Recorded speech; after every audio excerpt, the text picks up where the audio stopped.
klumpfisk på din mobiltelefon. Nordsøen Oceanariet i Hirtshals åbner nu for et helt nyt downloadcenter. Her kan man få underholdning og viden om fisk sendt direkte til sin mobiltelefon. Og så kan man også se alle navnene på sælerne. Du kan få videoklip, billeder og fisk som baggrund på din mobiltelefon. Ja, hvornår de er født og alt muligt. Det er en helt ny måde at skabe læring på og involvere de unge, som Nordsøen Oceanarium netop har præsenteret. Gæsterne får alle oplysninger om fisk sendt direkte til mobiltelefonen. Jeg har fået sådan en hej. Det er første gang, at en jysk attraktion etablerer sådan et tilbud.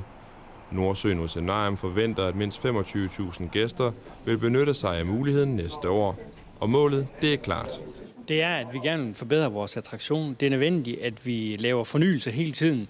Og med den her nye teknologi, der er med mobiltelefonien, der har vi valgt at tage spring og sige, at det kan også være med til at berige oplevelsen nede hos os. Så kan vi sende det videre til vores andre venner. For Nordsøen Oceanarium er det blot første skridt på vejen, og de nye teknologier giver et væld af muligheder på længere sigt. Jeg tror, at næste skridt bliver, at man laver sådan nogle spil hernede, hvor man bliver en del af et spil. Man bliver måske en fisk i et stort hav.